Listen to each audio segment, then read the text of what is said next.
Salut Eman, Salut, comment tu vas? je vais bien et toi? Je vais très bien. Je suis vraiment heureux de te recevoir aujourd'hui Moi aussi, dans ma vie de papa. exactement. Est-ce que tu es abonné à la page? Oui, je suis abonné. Ok, j'aimerais inviter toutes les personnes qui nous suivent à s'abonner à notre page Facebook, ma vie de papa, notre page Instagram aussi, ma vie de papa. Ma vie de papa, c'est une plateforme qui permet aux pères de pouvoir partager leurs différentes expériences de la parentalité. Et ce soir, nous recevons Eman. Eman, tu peux te présenter? Ok, à l'état civil, c'est Goibi Tamaru Seman. Voilà, jeune papa. J'ai fait des études de communication. Ok. Voilà, donc spécialement le management. Voilà, Un papa de combien d'enfants? un, un enfant. Ouais. Un garçon, une fille. Un garçon, un garçon. Il a quel âge? Il a 1 an, 6 mois. Ok. Donc, Eman, sois libre. Hein. Ouais. Sens-toi comme chez toi. En tout cas, sois libre. Exact. Ici, on parle librement Ok, ça marche. des différentes expériences que chacun a vécues. Ça marche. Avant de démarrer, d'aller dans le vif du sujet, je veux juste que tu nous présentes un peu le tableau de avant la grossesse. C'est-à-dire, le jour où madame t'informe qu'elle est enceinte, si on doit repartir dans le passé, tu étais où, tu faisais quoi, comment tu as reçu cette nouvelle? Ok. Ok, déjà, si on doit repartir dans le passé. Ah, bon, d'accord. Donc, disons, nous sommes au début de l'année 2023. Ok. Au début de l'année 2023, voilà. Voilà, j'habitais là 2. J'habitais là 2 en ce temps. Et il faut dire que j'étais à la maison. Pourquoi j'étais à la maison? Je venais de démissionner de mon poste de manager d'un restaurant. Ok. Si tu veux d'une chaîne de restauration, Ok. pour être plus précis, parce que c'était une chaîne de restauration. Donc là, j'étais à la maison à la 2, au chômage, comme je l'ai dit, mais j'avais 2-3 petites activités qui me permettaient de me gérer. Mais il faut dire que ça n'allait pas. Ok. Voilà, c'était dans une période vraiment difficile. Voilà, mais bon. C'était difficile quoi, financièrement? Oui, financièrement, puisque maintenant tu luttes pour vivre, au fait. Parce que tu vis maintenant de ce qui te reste.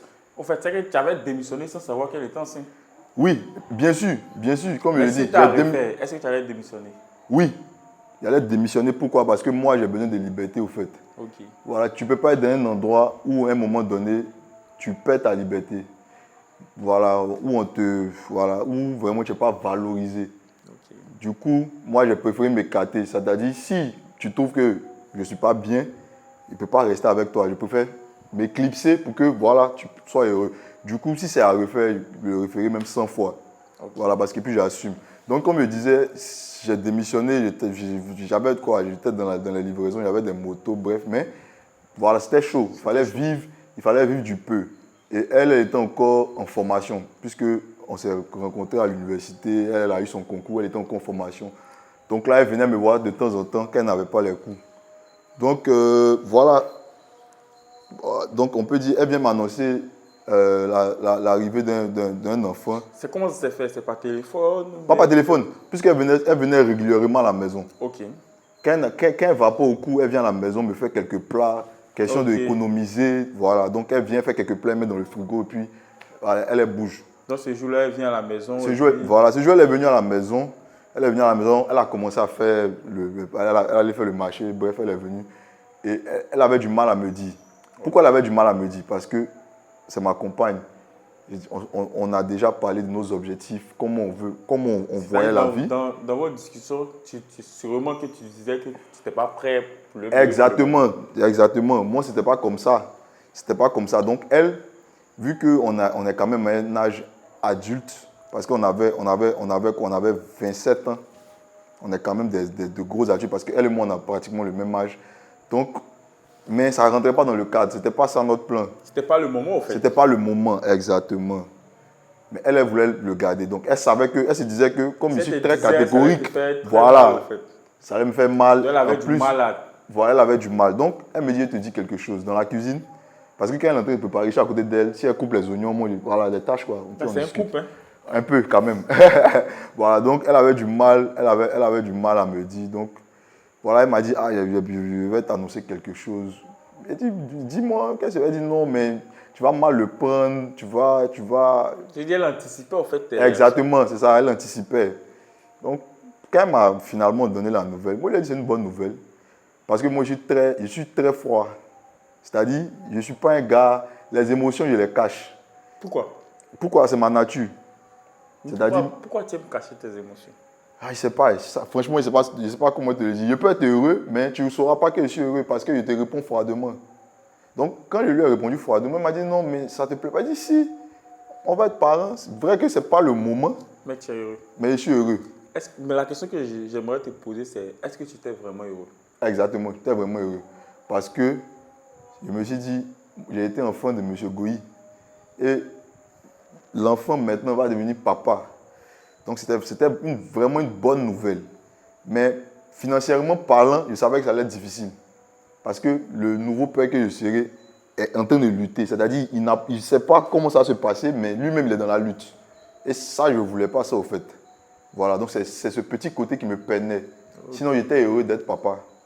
Venant d'elle aussi, parce que c'est avec elle vraiment que je voulais avoir l'enfant. Donc je reviens sur la scène. Lorsqu'elle t'a dit, quelles sont les idées qui te viennent en esprit? Ah, les idées déjà, bon, dans quelques mois là, tu dois être papa, donc déjà, il faut prévoir certaines choses. Hein, financièrement, il faut prévoir qu'est-ce que tu dois prévoir, machin. Voilà. Directement, les idées qui me viennent, c'est vraiment le côté financier. Parce que j'aime. C'est bizarre. Voilà, c'est tout. Parce que déjà, c'est avec la personne que je veux avoir mes enfants, c'est avec la personne que je veux vivre. Donc, de ce côté-là, il n'y a même pas de souci. Et puis, bon, je suis adulte, elle est adulte. Voilà quoi. Mais du coup, là, dès qu'elle me dit c'est le côté financier qui surgit, qu'est-ce qui va se passer, comment. Voilà. C'est surtout ce côté-là qui me fatiguait, si on peut dire. Donc voilà, donc elle me dit non, si tu veux, bon, je sais que ce n'est pas le moment, bon, on est dans les moments difficiles. Elle dit, mais peut-être c'est ça, il doit venir dans les moments difficiles. Mais toujours, elle n'était pas convaincue parce que quand elle parle, je suis tranquille. C'est-à-dire que je ne suis pas agité, je lui dis, non, t'inquiète pas, on le garde. Voilà, on le garde l'enfant. Donc voilà, donc c'était ça un peu. Et la seconde question, c'est le jour de l'accouchement. Le jour de l'accouchement. Tu étais où? Bon, exactement. Le jour de l'accouchement, moi, j'étais à Abidjan. Ah, elle n'était pas avec toi? Non, elle n'était pas avec moi. Okay. Parce que dès qu'elle m'a dit qu'elle était enceinte, on a commencé à faire des plans en fonction de notre situation de vie. Ok. Voilà, donc elle... Mais l'autre question qui vient dans mon esprit immédiatement, c'est comment, malgré que tu avais une situation financière qui n'était pas stable, comment tu es arrivé à gérer ça? Vu que j'étais chez moi à domicile. Vu que tu as démissionné, oui. Comment tu es arrivé à gérer avant l'accouchement? Vu qu'il y a des examens à faire, il y a s'occuper des madames, comment tu gérais ça? Bon, à vrai dire, pour te dire vraiment, j'étais un jeune qui était vraiment un peu assis. Ok. Voilà. Tu avais déjà voilà, moi j'avais une épargne. Qui était là, qui pouvait t'assurer si c'était... Moi, ma situation financière là, me permettait de vivre sur même 2 ans. Ok. Voilà pourquoi même après la démission, j'étais toujours chez moi. C'est qu'on peut comprendre que tu as mieux préparé la démission. Oui, parce que j'ai quand même préparé la démission. Parce qu'il faudrait que je te dise, je voulais démissionner bien avant. Mais tu t'es préparé quand même. Mais j'ai préparé la démission. Parce que je savais que ça allait être dur. Parce que j'étais dans le domaine de la restauration. Okay. Et généralement, en Côte d'Ivoire ici, on ne prend pas les gens par leur performance, par leur expérience. Parce qu'il faut que je le dise, j'étais dans l'un des meilleurs fast-food.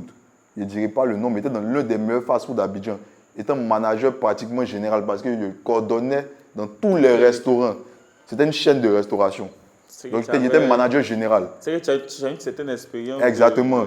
Donc vu que je sais que quand j'ai regardé mon entourage, généralement, bon voilà, je sais que ça allait être un peu compliqué parce que les restaurants où je devais travailler, forcément, il y a déjà... Ou bien on va te payer à ta juste valeur. Exactement. On ne te paye pas à ta juste valeur. Pourtant, moi, quand je travaille, il faudrait que j'aie quelque chose. Parce que c'est comme ça. Il ne faudrait pas que je travaille pour juste faire plaisir. Non. On me paye à ma juste valeur. Du coup, comme tu l'as dit, j'ai préparé, mais c'était juste pour vivre sur 1 an. 1 an maximum, 1 an et demi. Et puis, c'était pas dans l'intention d'attendre un enfant. Exact. Non. Donc, l'idée de l'enfant n'était pas dans votre Non, l'idée de l'enfant n'était pas vraiment. plan. Non, c'était pas dans notre plan. Faudrait pas que c'était vraiment pas dans notre plan. Dans notre plan, elle, vu que c'est fonction publique, elle attendait ses heures de. Elle attendait le moment pour travailler, puisqu'elle était en formation. Moi, elle attendait un autre emploi, une bonne opportunité. Voilà, c'était ça. La question qui vient de mon esprit, c'est une question assez. Ouais. C'est pour digresser, hein, c'est pour juste. Si. Mais tu savais, mais tu ne te protégeais pas? Ouais. C'est juste ça. Ouais. Donc, bien elle, sûr. Ouais. Elle n'est plus à Abidjan. Elle n'est plus à Abidjan. Elle va rencontrer. Voilà, parce que le plan, c'était quoi? C'était que sa soeur, qui est déjà en fonction dans le domaine de la santé, Ok. voilà, nous, on voulait éviter les césariennes. C'était vraiment notre chance. Et puis, vraiment, je remercie sa grande soeur. Voilà. Je lui exprime ma plus sincère gratitude parce qu'elle nous a vraiment aidés dans cette histoire-là. Elle nous a vraiment aidés. Grâce à elle, le petit est venu sans problème, elle aussi sans souci. Okay. Donc, le plan, c'était de l'envoyer où la grande soeur travaille. C'était à l'intérieur du pays. Donc là, on l'envoie là-bas. Voilà, elle suit pratiquement tous les soins. Et puis bon, l'enfant naît. Il est né à l'hôpital général tranquillement. Hein, voilà, sans souci. Voilà, il est bien né par la grâce de Dieu. Et puis, quelques temps après, moi, je l'ai rejoint. Ok, tu es allé... Ah voilà, à l'intérieur. C'était précisément à Genoux là, parce que je suis Gouro, c'est mon village. Mais comment elle s'est retrouvée là-bas? Ou bien c'est pas une coïncidence? Sa grande soeur? Non, la grande soeur, c'est l'affectation. C'est pas plus coïncidence. C'est pas plus coïncidence. Voilà, pas plus coïncidence. Ils ont affecté sa grande soeur dans mon village. Ok. Tu vois, donc c'est à Genoux là, puisque je suis Gouro. Donc on l'affecte là-bas. Donc elle, la mère du petit, elle va retrouver sa grande soeur. C'était ça notre plan, c'était bien élaboré depuis le début. Donc on voit qu'elle avait déjà accouché là-bas. Ouais, elle a accouché là-bas. Tu pars les rencontrer. Exactement. Lorsque tu arrives, ouais. Dès que tu rentres et que tu vois l'enfant. Ouais, il était couché. Comment tu te sens? Ah, vraiment, pour te dire vrai, dès que je l'ai vu, j'ai failli pleurer. Pourquoi? Parce que je me suis senti... Retour dans cette situation? Exactement. Je me suis senti vraiment impuissant parce que je suis quelqu'un, pour ceux qui me connaissent, je suis quelqu'un de beaucoup organisé. Okay. C'est-à-dire, moi, le hasard n'existe pas pour moi, chez moi. Parce que je planifie tout au détail près, si tu veux. Tous ceux qui me connaissent le savent. Tout est minutieux, quoi. Donc, me voir dans cette situation, c'était comme du hasard. C'est comme si ça t'affaiblit un peu. Ça m'a affaibli, j'étais déjà faible. Parce qu'il faut dire que moi aussi, mon traumatisme, là, parce que j'ai démissionné du boulot parce que il y avait un deal, moi et puis le propriétaire, sur un business. Le business a capoté. C'est des millions qui sont partis. Ça a joué sur moi pendant, si tu veux, 1 an et demi, 2 ans. Donc, depuis 2021, j'ai préparé, comme je t'ai dit, ma démission là. Donc, depuis 2021, l'enfant est né en 2023. Il y avait toujours ça, tu vois. Il y avait toujours ça. Donc, le choc était toujours là. Donc, mais de voir l'enfant, c'est vrai. Moi, mon fils, il a eu le nécessaire, Dieu merci, parce que mais ce n'était pas cette vie que tu rêvais. Exactement. Ce n'est pas ce que je voulais. Ce n'était pas ça mon plan. Donc, c'est ça qui t'a affaibli. C'est ça qui m'a affaibli. Donc, quand j'ai vu le petit, ça m'a beaucoup affaibli, au fait. Ça m'a beaucoup affaibli. Et là, quand tu le vois, quelles sont les idées qui viennent dans ta tête? Là, quand je le vois, il dit, bon, tu ne dois pas toujours te lamenter, hein, mon gars. Il est né, trouve les situations pour le voir là. Tu n'as pas le choix. C'est-à-dire, il est né, il est là. Hein, bouge-toi à l'âge, parce qu'il est né. Bon, ils sont bébés, mais à l'âge d'aller à l'école, il faudrait que la situation change. Donc c'est là le déclic il y a eu un déclic là quand j'ai vu le petit, qu'il était couché. Avant que sa mère me le porte dans ma main, c'est ce qu'il me suis dit. Joe, il est né. Il ne faut pas rester là, pleurer. Non, ce n'est pas ce que tu voulais. Il est déjà là. Voilà. Donc c'était ça. Mais j'étais heureux d'être papa. Il était vraiment heureux. Il était dans mes bras. Elle m'a mis dans les bras. Bon, elle a pris quelques photos. Il était content. Voilà, il était content. Quand l'enfant était dans tes bras, tu te sentais comment? Ouais, bon, tu es un nouveau papa. Il était un peu gaou façon, parce qu'il ne savait pas le prendre. Il jamais, savait voilà. pas comment le Si, placer. voilà. Il ne savait pas comment le placer. Elle est venue me montrer, la tête doit être, le creux de la nuque, voilà, doit être entre les bras ici, machin, voilà. Bref. Ça t'a fait quoi de voir une deuxième personne de toi? Ouais, vraiment, ça rend heureux. Hein. Je ne sais pas comment elle dit, mais j'étais tellement content de voir une deuxième personne venant de moi. Ça rend vraiment heureux. C'est-à-dire que ça m'a beaucoup motivé. C'est-à-dire que c'est ce que je dis. Comme j'étais dans ma dépression, c'est ça qui t'a ça m'a boosté. Ça m'a donné beaucoup de force. Quand je suis revenu à Abidjan, là, il ne faut pas qu'elle te mente. Tu es rentré comme un lion. Ah non, c'est comme si on m'a pincé, mais on m'a réveillé. Tu vois un peu. Mais je pense que ça a été peut-être un déclic dans ta saison. En fait. Exactement. Ça a été le déclic même. C'est ça parce que je déprimais. Avant ça, il était toujours à la maison. Hein. Wow. Il n'avait pas envie de sortir. Ça dit que rien faire. Je ne voulais rien faire. Je ne voulais rien faire pour te dire, vrai. Je suis à la maison, j'ai le téléphone. Tourne. Comme je t'ai dit, il y avait des ristournes pour pouvoir manger. Tu disais non, okay, parce que voilà. Mais c'est-à-dire, je ne me préoccupais même pas de me relancer. Futur, voilà. Mais c'est le petit qui a reprogrammé tout. Donc là, quand tu reviens à Abidjan, qu'est-ce qui te vient en tête en termes d'organisation? En termes d'organisation, déjà, c'était de trouver quelque chose de stable. Un job. Okay. Déjà dans la base. Mais moi, je ne sais pas comment elle dit, il y a une manière de voir l'argent. C'est-à-dire, pour moi, il ne s'agit pas de travailler. Ce n'est pas ça. Il s'agit, comme je t'ai dit, de vraiment...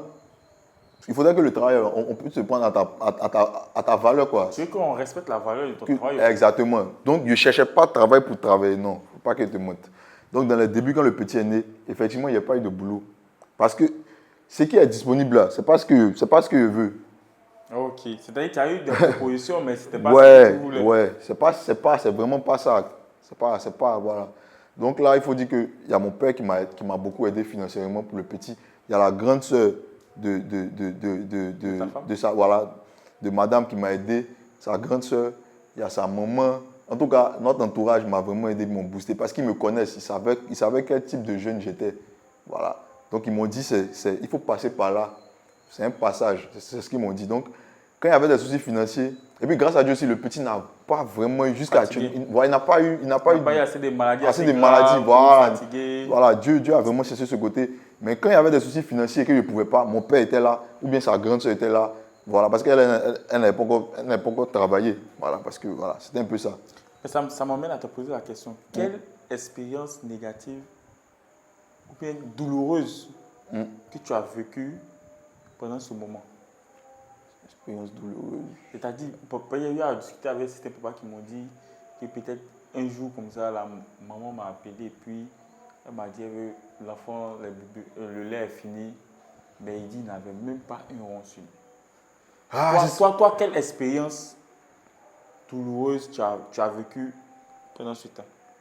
C'est ce que je dis. Que tu n'avais pas assez de moyens. Oui, moi, c'est ce que je dis. Si c'est cet exemple que tu donnes, moi, je n'ai pas eu assez de problèmes avec ça. Ok. Parce que mon entourage m'aidait. Pourquoi on m'aidait? On savait quel niveau de vie quand même j'avais avant. Avant de démissionner. Avant de démissionner. Parce que je te dis, en plus du travail que j'avais, moi, il y avait des motos, service de livraison. J'avais des motos. Pas une moto, j'ai des. Tu vois? Donc, c'était double salaire. Donc, on savait un peu comment je vivais, on savait. Donc, quand je tombe là, c'est-à-dire quand je tombe de là où et puis je viens en bas à moins 100, si tu veux, j'ai vraiment eu de l'entraide. On m'a beaucoup aidé. Même les amis.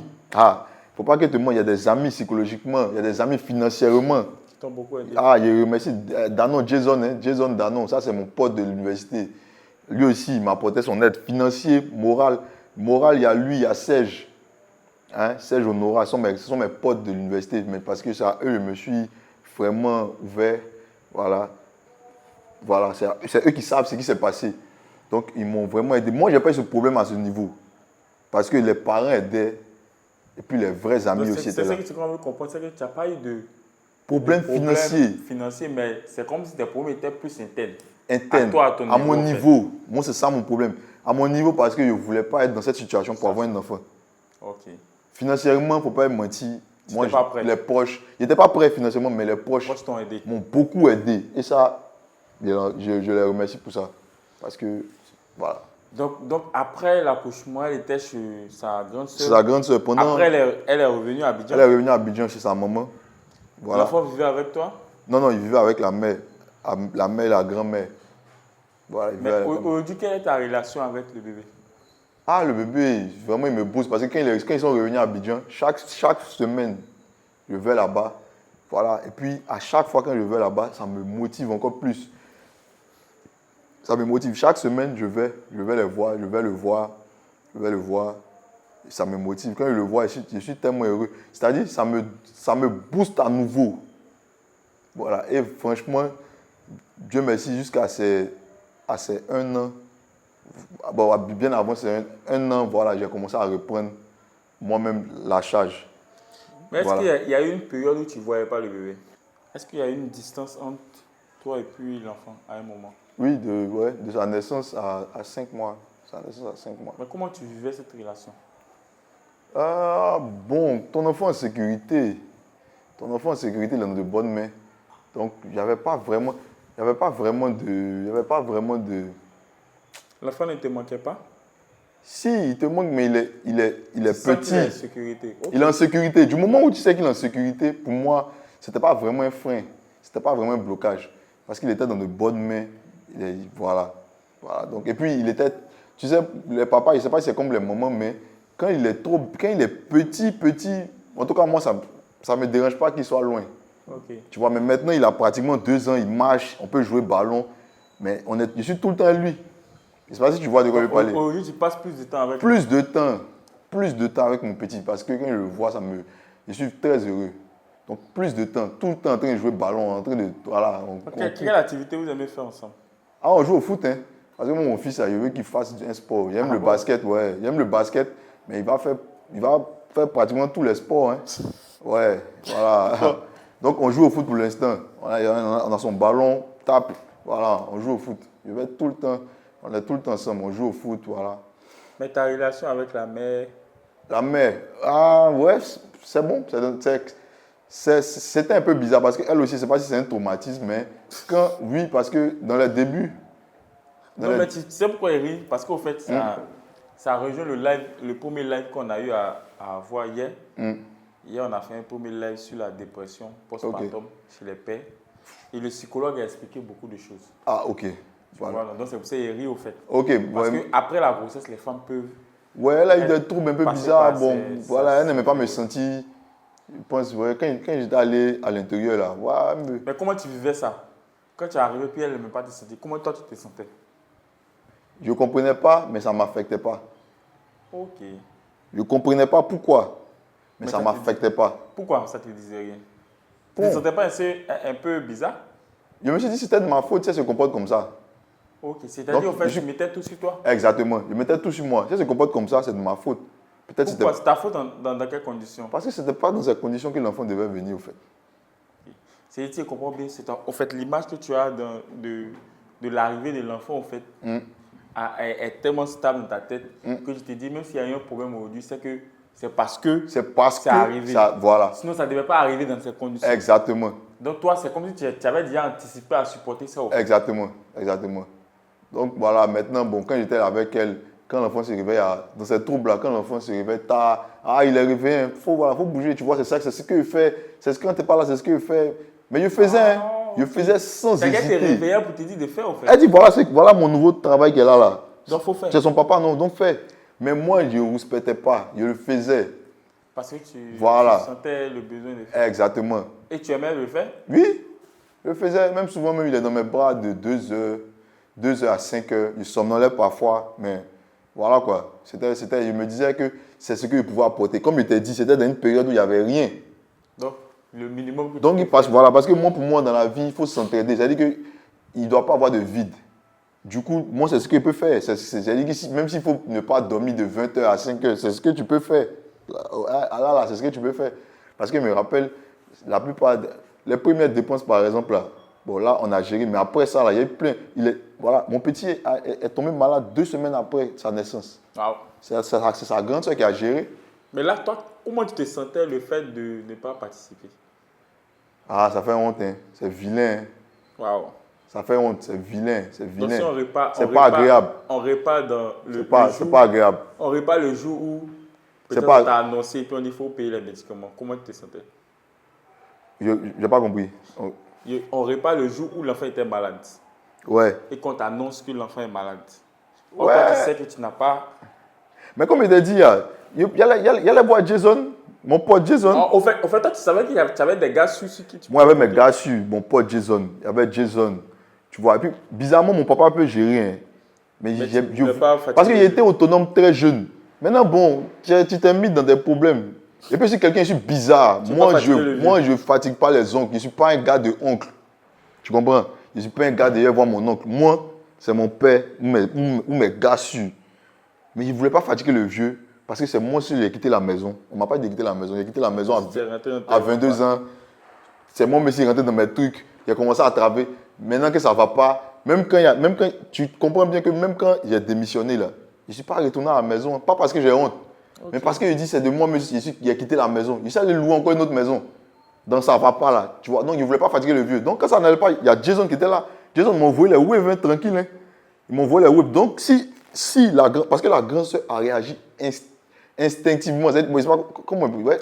Très rapidement. C'est-à-dire dès que le petit est malade, dès qu'on l'envoie à l'hôpital, dès qu'on cherche. Tu ne t'attendais pas à ça, au fait? Non, mais pour te dire que pourquoi c'est une bonne famille, ils ne m'ont pas informé. C'est le lendemain, ils ont fait sans me dire. C'est le lendemain, on me dit le petit est malade, on l'a mis sous sérum, il a la clinique. Parce que la famille savait le souci que j'avais. Donc la famille n'a pas mis ce stress-là sur moi. Parce que tu te rends compte, c'est à 22h, il chauffait. Donc à 22h, on m'appelle là, à la maison, là, pendant que je suis en train de penser ce truc. Et puis on te dit, l'enfant est malade. C'est-à-dire que tout était calibré au fait. C'est pourquoi je suis tombé sur de bonnes personnes. Je remercie toujours la grande sœur de ma chérie parce que vraiment, c'est une grande dame. Voilà. C'est une grande dame, vraiment. Elle m'a beaucoup aidé. C'est-à-dire que le petit tombe malade, on ne te dit pas, on coordonne tout, mais on te dit qu'il est juste à l'hôpital, quoi. C'est tout. Donc si tu as un message à lui faire passer. Ah, vraiment. Bon, elle est mariée, hein, c'est Madame Eloaville. Non, ils sont mariés, mais fatigue un peu. C'est qu'elle suit. C'est Komwe Sonia. Komwe Sonia. Vraiment, hein, Madame Eloaville. Ouais. Désolé, ici, ils sont mariés. Mais vraiment, ils te remercient du fond du cœur. Voilà. Je t'exprime ma plus sincère gratitude. Parce que vraiment, tu m'as vraiment aidé dans des moments très difficiles. Tu m'as vraiment aidé. C'est-à-dire de l'aide qu'on ne demande pas, au fait. C'est-à-dire c'est quelque chose, ça vient du cœur. Et ça, c'est ce genre de personnes-là, vraiment. Si c'était d'autres grandes sœurs, non, ça c'est qui ça même? Ah. Mais elle a vu comment j'étais avec sa sœur, elle a vu dans quoi on était, très jeune déjà, on est autonome. Mais elle a compris que c'est ça la vie. Souvent, il y a des hauts et des bas. Elle m'a vraiment aidé. Tout ce que je lui dis, que Dieu lui donne une longue vie, voilà, qu'il donne beaucoup d'argent et puis vraiment qu'elle prospère. Et puis qu'elle ait vraiment une carrière vraiment excellente, quoi. Voilà. Aujourd'hui, avec l'enfant, comment se passent vos différents liens? Le petit, ouais, il sait que son papa, voilà, maintenant il commence à me connaître, puisque je joue beaucoup avec lui. Parce que c'est ce qu'on m'était dit, on ne se voyait pas assez. C'est maintenant où tu commences C'est maintenant même, voilà, que moi je passe du temps avec lui, voilà, parce qu'il a déjà 2 ans. Donc voilà, c'est très bon rapport. Comme je t'ai dit, quand je le vois, c'est que du boost, que du boost, que du boost. Et Dieu merci, depuis quelques temps, ça va. Voilà, ça va un peu. Ça va. On ne peut jamais dire ça va, mais ça va un peu. On se gère. Mais aujourd'hui, si tu dois donner peut-être, tu peux passer un message ou bien donner un conseil à certains papas qui passent par ta situation. Si c'est la même histoire, je peux dire que c'est la même histoire qui n'ont pas eu la chance que j'ai eue. Parce que moi, il y a une très grande chance. Ils n'ont pas cette chance que tu as eue. Voilà, s'ils n'ont pas eu la chance que moi j'ai eue, parce que moi, comme je t'ai dit, je n'ai pas souffert vraiment. Voilà, mon papa, mes parents, plus elle, ses parents, ils ont tout géré. Comme si de rien n'était. Mais s'ils n'ont pas eu cette chance-là, vraiment, c'est de ne pas désespérer. Voilà, et essayer de vraiment croire en eux. Parce que dans la vie, il y a toujours des obstacles, il y a toujours des problèmes. C'est de les surmonter. Et Et puis c'est vrai, les problèmes, on ne les surmonte pas du jour au lendemain. Mais c'est vraiment avoir un mental d'acier, quoi. Parce que j'imagine, tu n'as pas les sous pour payer même le lait, les couches. Parce que c'est ces deux choses-là, c'est ce que j'ai remarqué. C'est les plus grosses dépenses, le lait et les couches. Bah, ça va vite. Voilà, si vraiment tu n'as pas eu ça, vraiment que d'abord que Dieu t'aide. Et puis, il faudrait que ça soit un élément motivateur, quoi, de vite accélérer les choses. Et puis, ne pas avoir honte. Même si tu dois faire un job. Moi, comme je te l'ai dit, moi, je ne voulais pas faire de job. Peut-être c'est parce qu'on m'aidait. Peut-être, je ne sais pas si... Parce qu'il y a ça Sinon, aussi. S'il n'y avait pas l'aide, tu allais faire d'autres jobs. Forcément. Mais moi, j'étais serveur. Moi, il n'y a pas honte. Il n'y a pas honte. Tu as été serveur pendant la grossesse ou pas? Non, bien avant. Bien avant. Bien avant. On a été serveur bien avant. Il était livreur. Parce que moi-même, pour commencer mon entreprise de moto, là, il était livreur. Moi-même, je me suis assis sur la moto. Il a vu comment le business fonctionne. Et puis maintenant, je me suis retiré après 3 motos pour coordonner. Donc, en tout cas, c'est de commencer. S'ils n'ont pas eu la chance que j'ai eue là, aller faire quelque chose pour pouvoir gérer. Parce que quand c'est comme ça, généralement, les femmes là sont abattues, quoi. Parce que si elles n'ont pas une famille, si elles n'ont pas une belle famille comme moi, ma belle famille là, ça sera chaud. Est-ce que toi, à un moment, tu as senti que ta femme abattue? Oui, c'est ce que je te dis, le petit. Mais elle, c'était au niveau de. Elle pourrait aller chez Abidjan. Bon, moi, je suis en train de faire la vie. Donc, déjà, généralement, quand il y a ces situations, c'est sur le plan financier, c'est chaud. Généralement. Donc, du coup, il ne faut pas avoir honte de faire. Non, il ne faut pas y avoir honte. Il n'y a pas de honte. Il n'y a pas de honte. Tout métier est valorisé. Hein. Lui peut être serveur, il sera le meilleur serveur. Il peut être, je ne sais pas, livreur, il sera le meilleur livreur. Il y a des livreurs aujourd'hui, tu leur dis, va passer concours. Ils n'ont pas envie de passer un concours, au fait. Voilà. Aujourd'hui, quel conseil tu peux donner aux nouveaux papas? C'est des personnes en ce moment, les femmes sont enceintes, ils seront peut-être pères dans peut-être 2 mois ou 5 mois. Quel conseil tu peux donner? La question est un peu vague pour moi, mais quel conseil? Quel message tu peux faire passer à ces papas? C'est un peu vague. Si c'est un papa qui s'est préparé, parce que déjà, on est tous heureux. Moi, je pense qu'on est tous heureux d'être papa. Okay. Parce que c'est comme si tu prolonges comment on dit ça? Ta vie? Pas la vie, mais la descendance. Ok, je vois. Tu vois? Je vois ce dont tu parles. Tu vois, non? Voilà. Du coup, tu es dans cette mission. Tu es dans cette mission. Donc, toi, déjà, tu as accompli quelque chose. Tu vois? Donc, je pense à ce niveau, on est tous heureux. Mais peut-être le niveau où c'est bizarre là. Parce que même si le truc c'est que même si tu n'es plus la mère, ou tu es papa, tu es déjà heureux. Mais le problème c'est le côté financier. Mais est-ce qu'il y a eu des moments où tu t'es plus la mère? Ouais. Mais comment tu vivais ça en tant que papa? Ouais. Bon, à un moment elle était un peu perdue, il ne faut pas qu'on monte. À un moment elle était un peu perdue, c'est-à-dire. Mais comment toi tu as vécu ça émotionnellement? Comme je t'ai dit, nous on est des guerriers. C'est-à-dire, depuis très jeune, nous, à des situations qu'on a vécues, là, ça ne nous permet pas de pleurnicher. Tu vois, moi, je suis un décisionnaire. Tous ceux qui me connaissent, c'est-à-dire, je dis quelque chose et puis j'avance. Si je me plante, c'est une expérience. Si ça marche, tant mieux. Tu vois, donc, quand elle m'a dit que c'est bon, j'ai dit OK. Il a pris ça du bon côté. Il lui a juste dit, j'espère que tu n'as pas dit à mon fils que je ne suis pas son papa. Tu vois. Ok. C'est ce qu'il lui a dit. Moi, il ne parle pas trop. C'est cette peur que tu avais? C'est tout, oui. Parce que souvent, on dit... Parce qu'il est bébé. Souvent, on dit qu'elle nous laisse là. Après, où elle va, elle fait tout pour donner le nom de l'enfant, tu vois. Bref. Donc, moi, il lui a juste dit, j'espère que mon fils saura que je suis le père. Parce qu'il est très petit. Voilà, il est petit. Et puis, les relations, il ne veut pas que... C'est tout ce qu'il lui a dit. Sinon... Durant cette période, tu voyais l'enfant? Oui. Oui. Je voyais l'enfant, oui. Je partais, je jouais comme tous les jours. Comme je t'ai dit, voilà, je jouais. Pour moi, c'est la vie, ça fait partie de la vie. Est-ce que toi, la question que je vais te poser, qu'est-ce que tu penses de l'image du père célibataire? Bon, l'image du père célibataire, moi, c'est ce que je dis. En fait, pour moi, c'est des expériences de vie. Voilà, c'est des expériences de vie. Si tu es père célibataire, c'est que tu dois être père célibataire. En fait, c'est-à-dire toi, en fait, ce qui t'arrive, c'est que c'est Dieu qui a décidé. Voilà, ça t'arrive pour apprendre quelque chose de la vie, au fait. Mais ça ne doit pas t'empêcher d'être mauvais père. Donc, tu dois toujours, hein, tu dois pouvoir, tes devoirs là, tu dois pouvoir les faire en tant que père. Ton devoir de père, tu dois toujours l'honorer. Donc, même si tu n'es plus à la messe, c'est ce que je dis, mais tu dois toujours honorer. Voilà. Donc, t'occuper du petit convenablement, du mieux que tu peux, du nécessaire, s'il le faut. Voilà. Si tu ne peux pas donner plus, le nécessaire. Voilà. Donc, et puis, ça doit être, c'est ta progéniture. C'est ta progéniture. Donc, voilà quoi. Pour moi, c'est un passage pour toi. Voilà. Moi, c'est comme ça que je vois la vie. Voilà. Ok. J'ai 2 4. Nous sommes déjà à la fin de notre émission. Il y a 2 4. La 4-1 et la 4-2. Il faut faire un choix. Tu choisis laquelle? La 4, le numéro 1. 2.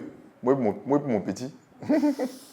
J'avais 2. La 4-2, c'est si tu as un message à faire passer à ton fils, qui peut-être dans 10 ans, comme c'est sur des réseaux, c'est des données qui seront stockées, va revoir cette vidéo où il aura la pleine conscience de comprendre. Quel message tu veux faire passer à ton fils? Déjà, je dirais merci beaucoup Eli. Eli, il s'appelle Goï, Chris Eli Dastin. Le deuxième Goï, c'est le nom de son grand-père et son arrière-grand-père. Si tu veux, de son grand-père, arrière-grand-père, grand-père et père. Donc, on fait 2 fois en fait. Donc, je dirais que Eli Dastin, vraiment, vraiment, merci beaucoup pour ta venue. Parce que ta venue m'a vraiment boosté. Voilà, papa déprimait. Il déprimait assez parce qu'il a eu un choc au niveau professionnel. Et grâce à toi, parce qu'il n'y avait que toi, voilà, grâce à toi, papa a pu reprendre goût à la vie. Il a repris goût à la vie. Voilà. Et puis il a su que tu es là, tu es venu et il y a quand même un minimum à faire. Voilà. Donc déjà, je te remercie. Et je ferai l'effort de te donner l'éducation nécessaire, comme tes grands-parents me l'ont donné. Voilà, l'éducation nécessaire, l'éducation qu'il faut pour pouvoir se gérer dans la vie. Et puis, sache que je te réserve un avenir meilleur parce que, voilà, tu es mon boost. C'est grâce à toi que aujourd'hui j'ai repris goût à la vie, j'ai fait beaucoup de choses au fait. Voilà, grâce à toi. Donc, voilà quoi. Ok, merci beaucoup, Eman. Merci. Merci beaucoup d'avoir accepté Merci à vous. Partager merci à toi. l'expérience de papa. Ouais. Je crois que ça fera du bien. Et moi, ça m'a fait beaucoup de bien Moi aussi. tout ce que tu as vécu. Ouais. Si tu as un dernier mot pour toutes ces personnes qui nous écoutent. Bon, pour les futurs papas, parce ils seront tous papas, hein, tous ces hommes-là, ils seront tous papas. Pour les futurs papas, quelle que soit la situation, voilà, vous ne devez pas baisser les bras. Voilà, généralement, quand la situation n'est pas bonne, voilà, vous devez savoir que c'est ça, mais ça ne doit pas vous abattre. Voilà, vous devez travailler, tu n'avez pas peur même de faire des choses un peu plus voilà, des boulots un peu plus bas, comme on le dit. Mais ce n'est pas vraiment bas, hein, parce que ça paye dans d'autres horizons, voilà, pour pouvoir subvenir aux besoins. Et puis voilà quoi. Essayez d'être papa, c'est bon. C'est bon. Ouais, c'est bon. Merci beaucoup. Je pense qu'on va se laisser sur cette phrase-là. Okay. Essayez d'être papa. C'est bon. Ouais. Merci beaucoup encore, Eman. Même si vous n'avez pas voulu, s'il vient, voilà. Si vous êtes à l'âge d'avoir un enfant, n'hésitez pas. Laissez-le venir. Voilà, laissez-le venir. Et puis, vous verrez que Dieu va faire. Vous-même aussi, ça va vous booster vraiment. Parce que moi, ça m'a boosté. Ok, voilà. Merci beaucoup. Merci beaucoup. Nous disons merci aussi à toutes ces personnes qui nous écoutent de près comme de loin. Et nous vous donnons rendez-vous au prochain épisode. Ok, merci. Au revoir. Merci. Au revoir.